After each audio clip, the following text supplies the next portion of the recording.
Romanos, capítulo 15, versículo 18. É nesse trecho, do verso 18 até o verso 24, que nós vamos encontrar a direção, a orientação, o sustento, a exortação, o consolo de Deus nessa noite, como povo de Deus que está afirmado na sua palavra. Romanos 15, do verso 18 até o 24. Deixa a sua Bíblia aberta aí, nós já vamos fazer a leitura. Procura-se pessoas para uma viagem perigosa, salário baixo, frio congelante, longos meses de completa escuridão, retorno para casa totalmente duvidoso, e se houver sucesso, você obterá honra e reconhecimento. Você aceitaria um anúncio, uma proposta de trabalho como essa? Pois em 1914, o explorador chamado Ernest Shackleton publicou exatamente esse anúncio nos jornais de Londres, na sua época, recrutando homens para uma expedição à Antártida, para explorarem um local totalmente desconhecido pelo ser humano. E, surpreendentemente, por mais que nós digamos jamais aceitaria uma proposta como essa, centenas e milhares de homens formaram filas para se candidatar a essa vaga, movidos pela ambição de fazer história, chegando aonde ninguém tinha chegado, pisando aonde ninguém havia pisado. A ambição que os moveu foi o heroísmo, a bravura, o desbravamento, o sacrifício. São ambições da época mais coletivas, voltadas para a sociedade como um todo, o interesse público, visando o bem comum. São ambições externas a eles, não internas, cultivadas talvez por um longo tempo. Quando eu vi esse anúncio, eu fiquei pensando quais ambições movem as pessoas 100 anos depois, 110 anos depois. São mudanças radicais nas ambições de 1914 e as ambições atuais de 2026. Hoje, as ambições humanas são divididas em 2 ou 3 pilares. Em 2026, o que se busca, em primeiro lugar, sem generalizar, mas em sua maioria, o que se busca é visibilidade através da influência digital. Hoje essa é a ambição, ser visível através da ação digital, da mídia digital, e isso geralmente é algo buscado instantaneamente, não num desafio de longo prazo. Outra ambição que nos move hoje em dia é a busca por autossatisfação. O que pode me dar um prazer, uma gratificação imediata? O que pode trazer o máximo de conforto possível para mim? Qual hotel? Qual prato de comida? Qual passeio? Carreira, bem-estar pessoal, felicidade particular, visibilidade, especialmente digital, autossatisfação, conforto extremo. Em terceiro lugar, talvez, busca-se a ambição da militância ideológica, algo que está cada vez mais mexendo com as pessoas. É buscar uma luta, uma causa política, uma causa humanitária, e brigar por ela, e brigar com pessoas por ela, e tentar vencer o braço de ferro com as pessoas, ser um militante vencedor. As ambições de hoje são mais individualistas do que 100 anos atrás, visando o bem próprio, principalmente. São mais internas e são imediatas, precisam ser instantâneas. Mas eu quero ler com você Romanos 15, do 18 ao 24, e olhar as ambições de um homem chamado Paulo. E perceber nesse texto que as ambições dele não eram nem parecidas com as ambições de 1914 e nem com as ambições de 2026. O texto de Romanos 15, 18, você precisa acompanhar na sua Bíblia, ou talvez acompanhar aqui na tela, eu não sei se teremos, mas porque não ousarei discorrer sobre coisa alguma, senão sobre aquelas que Cristo fez por meu intermédio, para conduzir os gentios à obediência por palavra e por obras, por força de sinais e prodígios, pelo poder do Espírito Santo, de maneira que desde Jerusalém e circunvizinhanças até o Ilírico tenho divulgado o Evangelho de Cristo. esforçando-me deste modo por pregar o evangelho, não onde Cristo já for anunciado, para não edificar sobre fundamento alheio. Antes, como está escrito, hão de vê-lo aqueles que não tiveram notícia dele, e compreendê-lo os que nada tinham ouvido a seu respeito. Essa foi a razão por que também, muitas vezes, me senti impedido de visitar-vos. Mas agora, não tendo já campo de atividade nestas regiões e desejando há muito visitar-vos, penso em fazê-lo quando em viagem para a Espanha, pois espero que, de passagem, estarei convosco, e que para lá seja por vós encaminhado, depois de haver primeiro desfrutado um pouco da vossa companhia. Convido você a olhar para esse texto e conhecer um chamado ainda mais radical, e saber como esse chamado pode e deve moldar suas escolhas, o seu dia a dia e transformar a sua rotina a partir de hoje. O que esse texto nos mostrou? Paulo escrevendo sobre o que controlava o coração dele, o que para ele é a necessidade mais urgente de todas e qual era o alcance do trabalho dele. Essas três coisas. Anunciar as boas novas é o centro dessa passagem, é o centro do que o apóstolo Paulo está dizendo aqui. E você pode observar no versículo 20, este sim nós temos aqui na projeção, Paulo vai dizer, esforçando-me deste modo, por pregar o evangelho, não onde Cristo já for anunciado, para não edificar sobre fundamento alheio. É uma ambição, uma necessidade e uma estratégia. Em primeiro lugar, anunciar as boas novas é uma ambição. É uma ambição santa. Paulo explica nessa passagem por que ele ainda não tinha ido para Roma.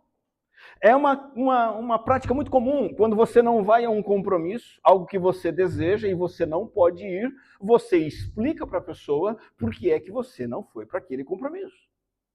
Para aquilo que você desejava. Paulo desejava muito estar em Roma, e o que ele se ocupa a fazer nessa passagem das Escrituras é explicar por que não tinha ido.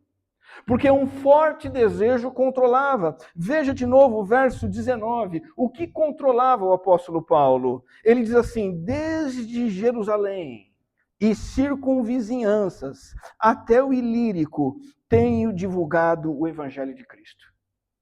Lá no verso 22 ele diz, essa foi a razão porque também muitas vezes me senti impedido de visitá-los.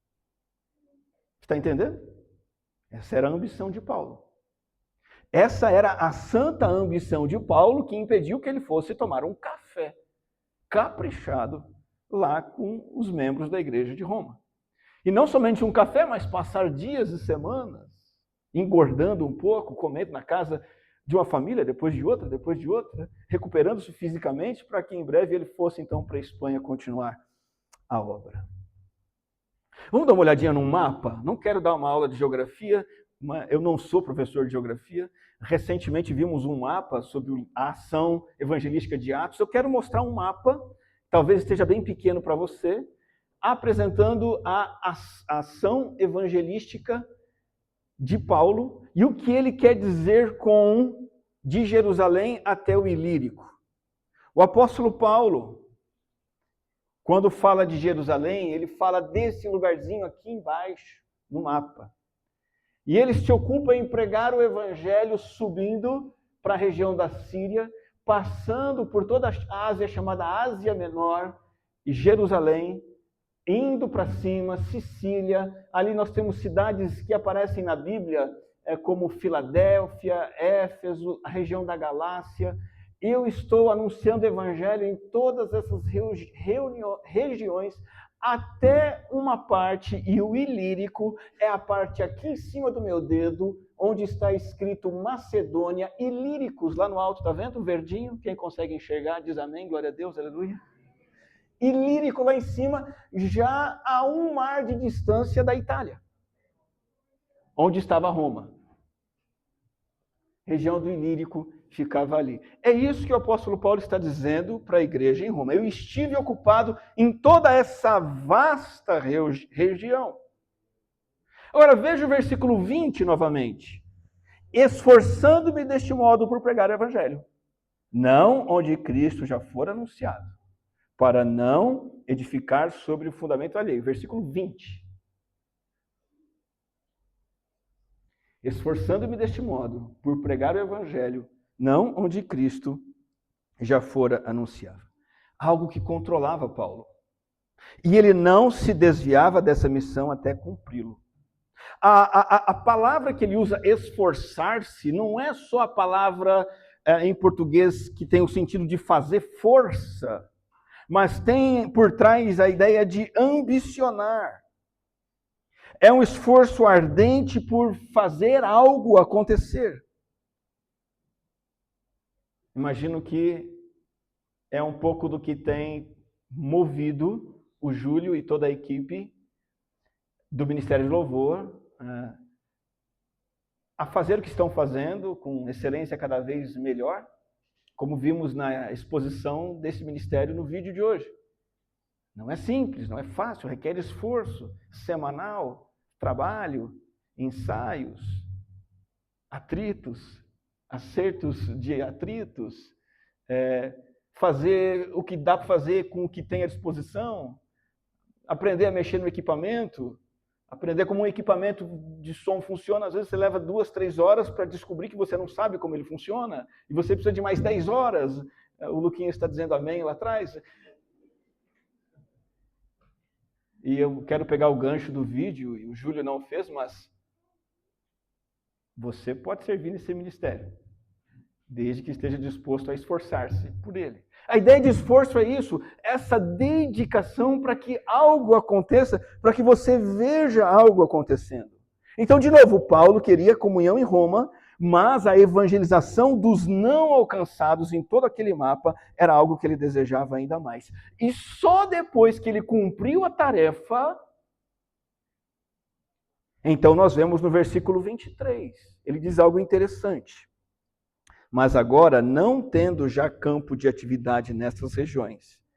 Então, ou seja, tendo alcançado toda a região de Jerusalém até o Ilírico, e desejando muito visitar-vos, penso em fazê-lo quando em viagem para a Espanha, pois espero que de passagem estarei convosco, e que para lá seja por vós encaminhado, depois de haver primeiro desfrutado um pouco a vossa companhia. Então, resumindo, ir à Espanha, e no caminho visitar Roma, fazer uma escala ali, desfrutar da companhia da igreja, receber apoio dessa igreja e com o apoio de Roma, ir até a Espanha. Nós não sabemos se isso aconteceu, o livro de Atos não narra isso como algo que tenha de fato acontecido. A pergunta nesse ponto é, nós estamos vendo que a anunciação do evangelho, a proclamação do evangelho é uma santa ambição que move Paulo e que deve nos mover. Você é controlado por uma ambição como essa? Você aí no seu lugar, na sua vida, no seu coração, você é controlado por uma ambição santa como essa? Por que ela é santa? Porque o alvo dessa ambição é puro, é nobre, é louvável, é agradável a Deus. É levar pessoas de todas as nações que nunca ouviram falar de Jesus a ouvirem de Jesus. E poderem crer em Jesus e serem salvas, serem libertas da ira divina, da condenação eterna, se tornarem pessoas que são obedientes à palavra. Essa é a ambição santa. E ela é santa porque ela tem essa nobreza de propósito. Ela é santa porque ela vem de um Deus santo. Novamente, como cantamos hoje aqui, eu quero ser santo como tu és. E ser santo como Deus é muito mais do que evitar, fugir deste ou daquele pecado que tanto te assedia, e sim, ser santo é fugir desse pecado, mas ser santo é também ter os mesmos propósitos de Deus. E esse é o propósito de Deus, esse é o alvo de Deus, que o Evangelho, a mensagem de Jesus Cristo chegue para mais e mais pessoas, para que elas encontrem a salvação eterna em Cristo Jesus. A ambição se refere, quando santa, Se refere a algo que Deus realmente quer que você faça e você também realmente deseja muito fazer. Uma ambição santa envolve, como no caso de Paulo, você abrir mão de outras coisas agradáveis, outras coisas importantes, e eu diria talvez até outras coisas urgentes, para se dedicar ao cumprimento dessa missão evangelística. Isso é para todos. Se fosse algo que fosse somente que ardesse no coração de Paulo, teria funcionado enquanto Paulo cumpriu essa tarefa e teria acabado, e o mundo nem saberia que existe o cristianismo. Mas o fato dessa ambição ser uma ambição de todo discípulo de Jesus Cristo, não só de Paulo, é comprovado por isso. Essa tarefa continua sendo realizada, continua sendo poderosa, continua impactando milhões, bilhões de pessoas a cada dia, a cada ano, a cada época. Porque arde no coração não só de Paulo, mas de todos aqueles que são verdadeiros discípulos do Senhor Jesus Cristo. Ver pessoas ainda não alcançadas, quando a gente usa a expressão não alcançado, a gente está dizendo alguém que ainda não sabe nada sobre Jesus. Alguém que ainda não foi alcançado pela mensagem da palavra de Deus. É isso que significa não alcançado. Ver esses não alcançados ouvindo o evangelho para a glória de Deus, é isso que deve nos controlar, nos ajudar a tomar decisões, definir nossa lista de motivos de oração, organizar a nossa agenda de afazeres semanais. E isso dá um propósito poderoso para viver. Isso dá algo nobre pelo que você se apaixonar. Você não vai se apaixonar. Se você se apaixonar pela evangelização mundial, você não vai se apaixonar por uma coisa fútil que amanhã não tem mais valor. Você não vai se apaixonar por algo que vai te enganar. Você não vai se apaixonar por algo sem valor. Você vai ambicionar aquilo que realmente vale. A salvação de uma alma. 10, 1000, 100 mil, milhões, bilhões. Não tem nada mais precioso do que isso. Não há nada mais importante para dar significado na nossa vida do que isso. Agora, será que isso significa que você vai fazer exatamente a mesma coisa que Paulo fez? Muito provavelmente não. Paulo é um apóstolo peculiar, num momento peculiar, para uma tarefa peculiar, capacitado de forma peculiar. Você não vai fazer a mesma coisa que Paulo fez. Viajar de cidade em cidade, desbravar territórios inimigos, pregar o evangelho, plantar a igreja, depois, na semana seguinte, ir para outra cidade, alcançar 10, 20, 30 países, vilarejos, povoados, uma vasta região, e ainda assim ter sangue correndo na veia e pegada. Que homem esse Paulo, hein? A gente não vai ser como ele. Cada um tem o seu próprio dom. Cada um realiza aquilo que o Senhor designou de uma forma específica. A própria Bíblia, o próprio Paulo diz que há quem planta e há quem rega e por aí vai. Ou seja, há tarefas diferentes, mas o centro dessa tarefa é a evangelização e o discipulado de todas as nações para a glória de Deus. E de alguma forma você também colabora. Ainda que de maneira diferente de Paulo, se você é seguidor de Jesus, você colabora para essa tarefa. Talvez é aquele evento da igreja que está para acontecer, e você dá o nome para ajudar aquele evento a acontecer, e você não somente não falta, porque daqui a gente já percebe que a ambição muitas vezes nossa é fraca, né? Infelizmente ainda é muito comum uma pessoa se voluntariar para um trabalho, um ministério, uma atividade, um evento, e ela simplesmente não aparece. E simplesmente não arruma um substituto, e simplesmente não se justifica.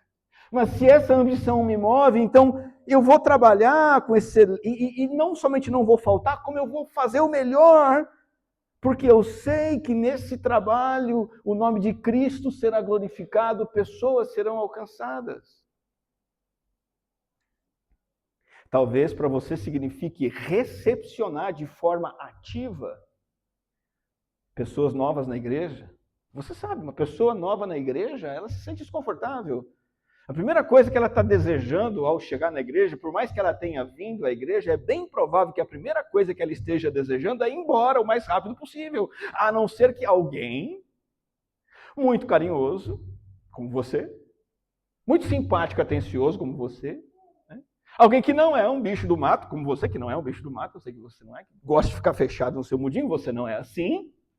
A não ser que alguém assim chegue para esse visitante e o acolha. E fazer isso é fazer exatamente o mesmo que Paulo fez. É essa ambição de ver pessoas mais firmes na caminhada com Jesus. Talvez essa ambição, no seu caso, signifique orar diariamente por pessoas descrentes. Na sua casa. Nas reuniões de oração que temos aqui, antes do culto. Talvez para vocês que estão vindo uma escola bíblica, aprenderam a mensagem do Evangelho em sua mão, nós temos na nossa mão um pequeno esboço do que apresentar para as pessoas. E se você não sabe, não conhece esse esboço, é uma pena, aprendemos aqui na escola bíblica. Talvez para você que aprendeu, a ambição de Paulo signifique usar esse método no seu dia a dia. Eu já sei que isso tem acontecido, eu tenho ouvido relatos de irmãos que estão frequentando a escola bíblica dizendo, olha, eu decorei o esboço do evangelho, já compartilhei com X pessoas. Isso é ambição. De ver a mensagem chegando para mais pessoas. Talvez você que ensina na igreja, para crianças,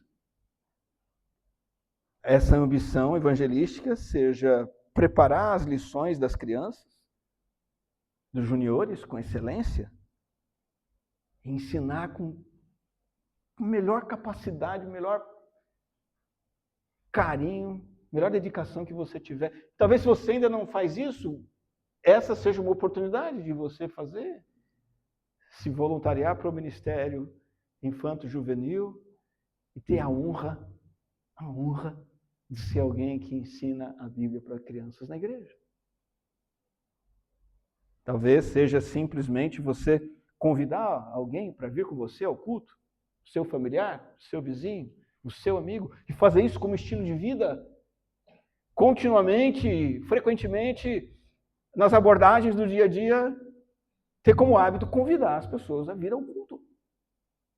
É fazer o que Paulo fazia. Esse é um exemplo de santa ambição. E talvez você possa estar se perguntando, e é nesse ponto que vamos entrar, porque a passagem nos dá essa resposta, talvez você pense assim, como é que Paulo teve essa ambição tão absurda que levou a fazer esse serviço sobre-humano?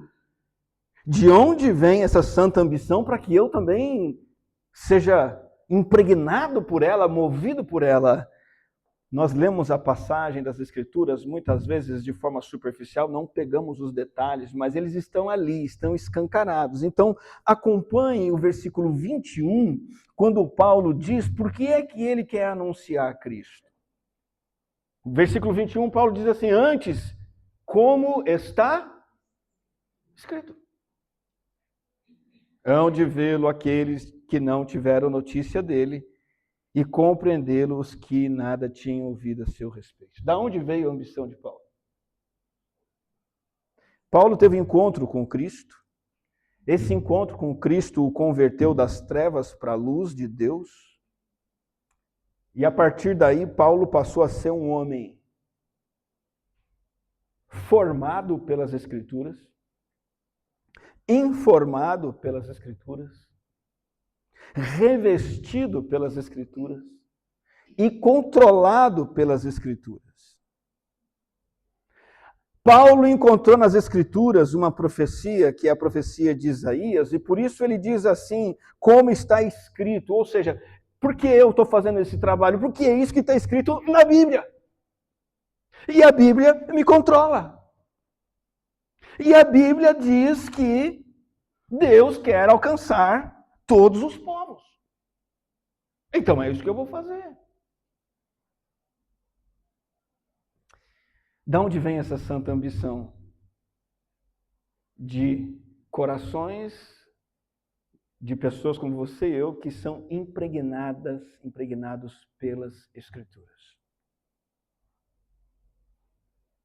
Se você se tornar um cristão que medita na lei do Senhor dia e noite, você vai se tornar um cristão perigoso para o diabo, para o mundo. Eu vou repetir.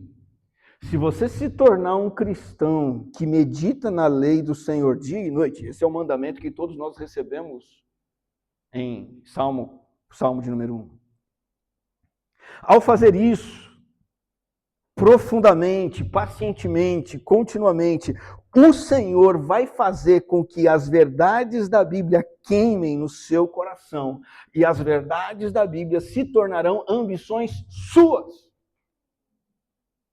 Inclusive a ambição de ver os perdidos conhecendo Cristo. Dedução óbvia. Se você não tem esse desejo, se você está frio para isso,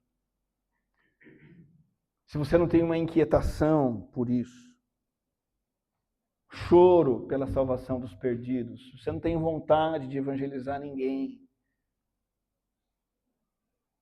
isso é um sintoma de que você é um cristão controlado, não pelas Escrituras, mas por qualquer outra coisa que esse mundo ofereça. Talvez você esteja sendo controlado pelo TikTok, ou talvez você esteja sendo controlado pelo YouTube, pela política, pelo Facebook, talvez você esteja sendo controlado pelo Bolsonaro, pelo Lula, pela Copa do Mundo. Nada contra a gente ficar preocupado com o desempenho do Brasil contra Marrocos. É preocupante.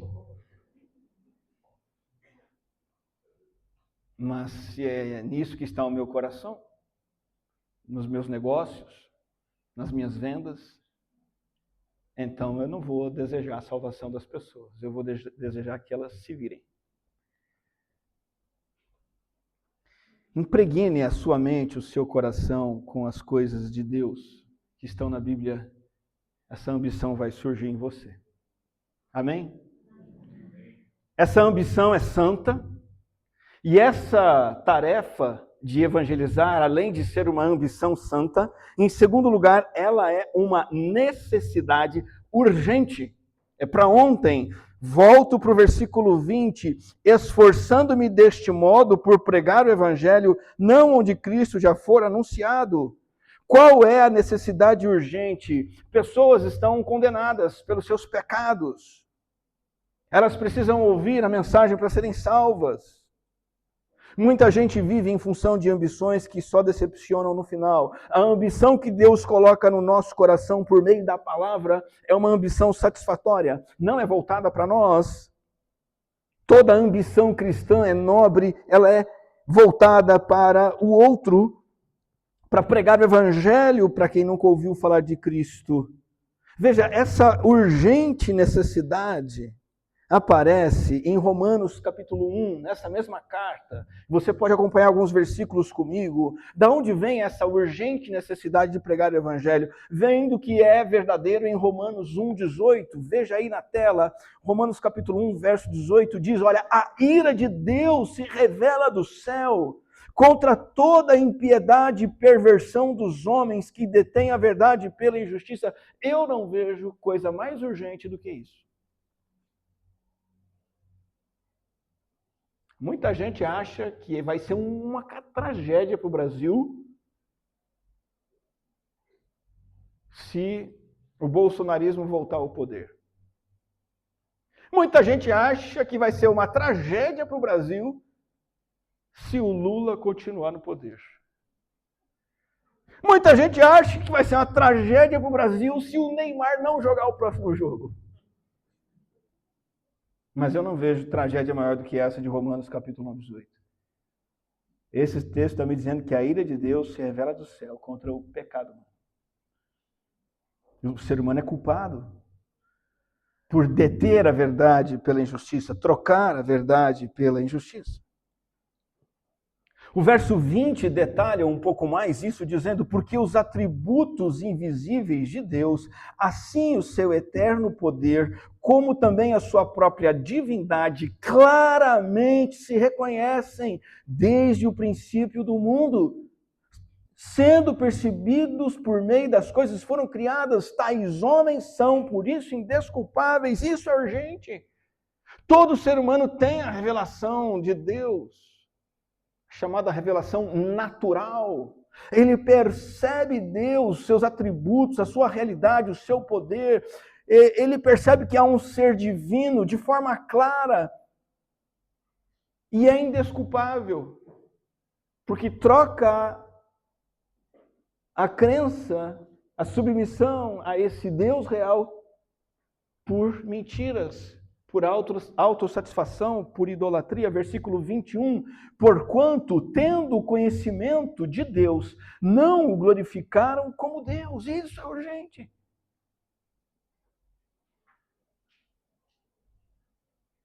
Talvez são familiares seus que estão nessa condição. Vizinhos, amigos, pessoas do Nordeste, do Sul, do Oriente Médio, da Europa. Uma realidade global, urgente. É uma santa ambição e é uma necessidade urgente. Nem lhe deram graças, antes se tornaram nulos em seus próprios raciocínios, obscurecendo-se-lhes o coração insensato. Basicamente, essa passagem que lemos em Romanos 1 nos mostra 3 ou 4 coisas. Primeira, todas as pessoas trocam a verdade de Deus e a submissão a Ele pela rebeldia deliberada e idólatra. Primeiro lugar. Segundo, o resultado é a ira de Deus diante dessa condição indesculpável e dessa condenação. E terceiro, onde está a esperança para essas pessoas? No Evangelho. Veja como nosso Deus é amor. Veja como nosso Deus tem uma bondade, uma benignidade que nos persegue. Romanos 1,16, no mesmo capítulo, um pouquinho antes, o apóstolo Paulo diz assim: pois não me envergonho do Evangelho, porque é o poder de Deus para a salvação de todo aquele que crê, primeiro do judeu e também do grego. É por isso que é uma necessidade infinita. É uma necessidade imensurável anunciar o Evangelho, porque o único poder disponível para tirar pessoas debaixo da condição de estarem debaixo da ira de Deus e levar essas pessoas a uma condição em que elas conhecem Deus, andam com Deus, amam a Deus e têm a vida eterna, a única possibilidade real, eficaz e poderosa é a mensagem do Evangelho, o poder de Deus para a salvação. Anunciar o Evangelho é uma ambição santa e é uma necessidade urgente. Repito, talvez você não vá onde Paulo foi, de Jerusalém até o Ilírico. Lembra do mapa? Talvez não. Talvez sim. Talvez o seu mapa seja outro, mas você também se torne um missionário pioneiro. Mas talvez não. Mas a sua vida de amor, de entrega ao próximo, deve refletir essa urgente necessidade. Anunciar o Evangelho é uma ambição santa, é uma necessidade urgente. Em último lugar, tem que ser uma estratégia global. Tem que ser uma estratégia global. Volta para o versículo 19 de Romanos 15. Desde Jerusalém e circunvizinhanças até o Ilírico, tenho divulgado o Evangelho de Cristo. Paulo evangelizou, como vimos no mapa, desde Jerusalém, subiu para a Síria, lembra? Percorreu toda a Ásia Menor, Galácia, chegando a Éfeso, várias cidades ali, e subiu mais no mapa até o Ilírico.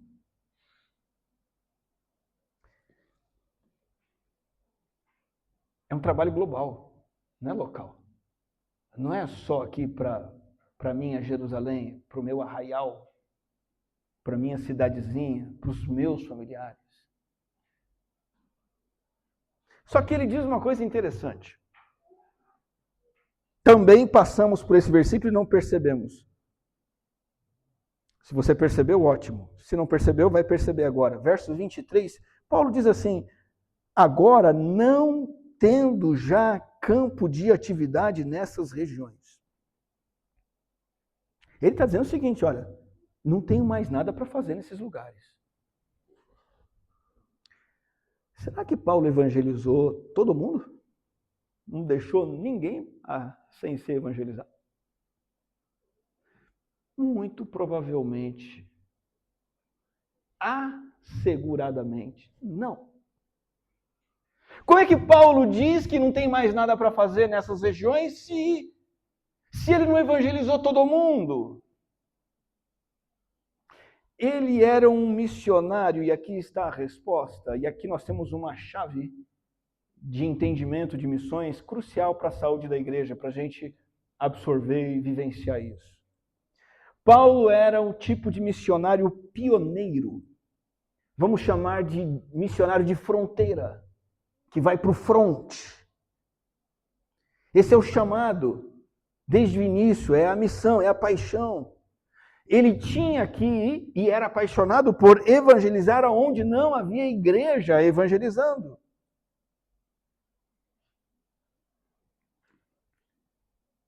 Onde não havia cristãos.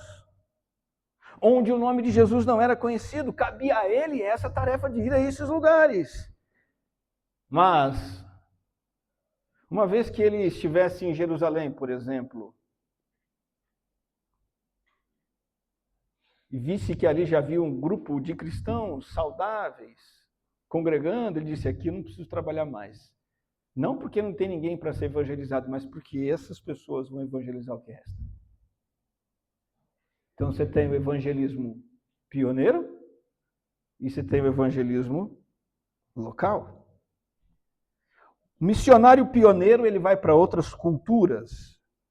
A evangelização local fica na cultura local. O missionário pioneiro precisa falar outras línguas, idiomas. A evangelização local é feita na língua local. O missionário pioneiro, obviamente, vai para outros lugares, muitas vezes distantes. A evangelização local é feita no próprio local. O missionário pioneiro, missões pioneiras, têm que lidar com séculos, às vezes milênios, de domínio das trevas. Por isso que às vezes você ouve essas histórias de lugares, né, tribos indígenas, povoados, vilarejos impregnados da escuridão, das trevas ali, sem nunca ter havido nada do evangelho, e aquilo é pesado. As trevas estão densas ali, o missionário pioneiro vai lá e invade aquilo com a luz. Esse é o evangelismo pioneiro de Paulo. Mas existe o evangelismo onde a luz já está manifesta. O evangelho já chegou naquele lugar. Existem algumas pessoas que andam com Cristo ali. E elas evangelizam ali. O missionário pioneiro vai aonde o nome de Jesus é completamente desconhecido. A evangelização local ela é feita em lugares onde o nome de Jesus já está conhecido.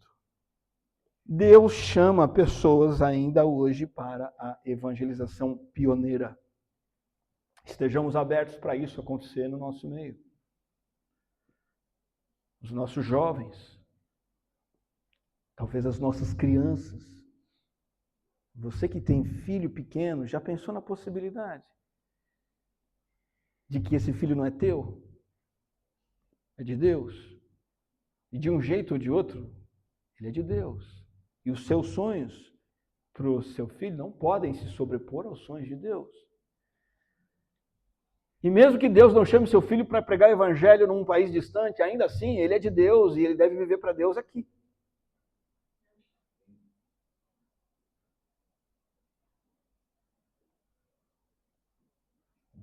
Deus pode chamar alguns de nós para a evangelização pioneira. A grande comissão de fazer discípulos a todas as nações é válida ainda hoje. Ainda existem povos que não conhecem o evangelho. Então, como igreja, devemos nos preparar para o envio de pessoas no nosso meio. E também devemos orar e trabalhar para aqueles que Deus já levantou, que já estão lá e que precisam do nosso apoio. No entanto, nós também temos uma responsabilidade local. Não é porque o evangelho está presente em Morungaba que todas as pessoas de Morungaba ouviram o evangelho.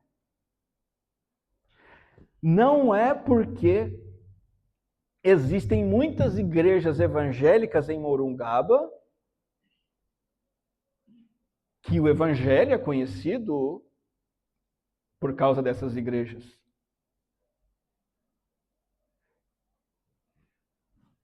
Nós temos ainda que alcançar muita gente aqui do nosso lado.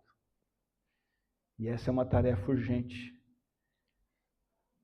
que vem de uma ambição santa e que é composta por uma visão global. Nem viver uma paixão pelo pioneirismo distante, sabe? Vou orar pelos missionários da Somália, vou mandar ofertas, eu vou interceder pelos missionários do Afeganistão, e aquela coisa distante, etérea, precisa disso, conectada com um engajamento local. Eu vou evangelizar os que estão aqui, vou bater na porta deles, vou convidá-los para a igreja, eu vou apresentar o evangelho em sua mão para eles. Precisa dos dois. E não podemos ficar somente na evangelização local e esquecer do sertão, onde no máximo 1% de pessoas são cristãs professas numa igreja evangélica protestante. Você mirar só em um é como ser manco de uma perna. A verdadeira missão da igreja tem que ter as duas pernas. O foco em missões mundiais e o foco na missão local. É por isso que Paulo, então, diz, não tenho mais campo de trabalho. Não é porque não precisa fazer o trabalho, é porque tem gente que pode fazer o trabalho no lugar dele. E ele pode ir para outro lugar.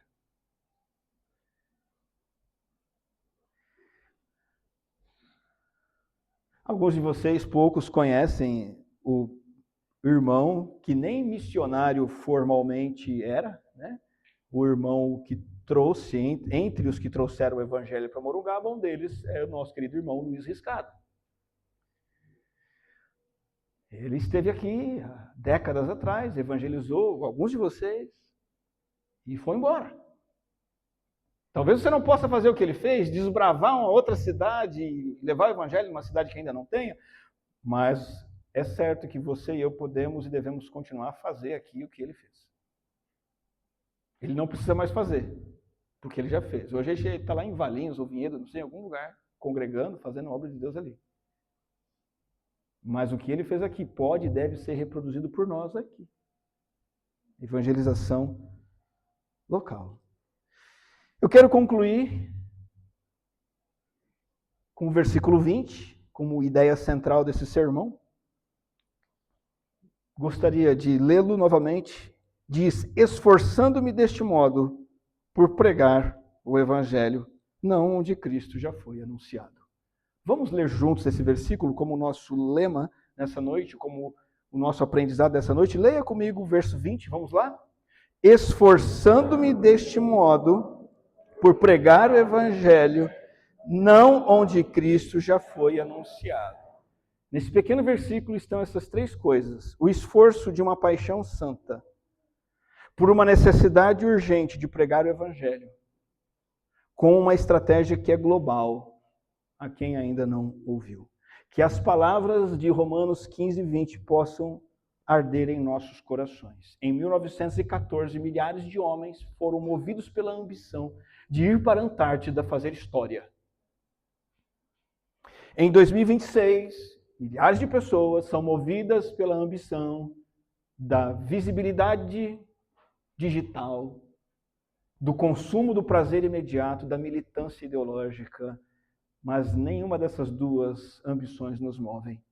Nós queremos nos esforçar por pregar o evangelho aonde Cristo ainda precisa ser anunciado. Vamos orar. Senhor, bendito seja o teu nome pela tua misericórdia e compaixão que veio até nós em Cristo Jesus e nos resgatou das trevas e do pecado. Bendito seja o teu nome por aqueles que anunciaram essa mensagem para nós, de modo que nós a conhecemos hoje e te servimos e fomos resgatados e temos a vida eterna. Louvado seja o Senhor por isso. Dispomos a nossa vida para o cumprimento dessa tarefa. Dispomos a nossa vida para ter o mesmo coração de Paulo, a paixão santa de ver o Evangelho sendo pregado aonde ele ainda não foi anunciado, a quem ainda não o conhece.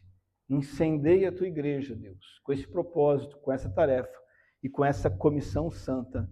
É a nossa oração no nome do Senhor Jesus, nosso Salvador. Amém.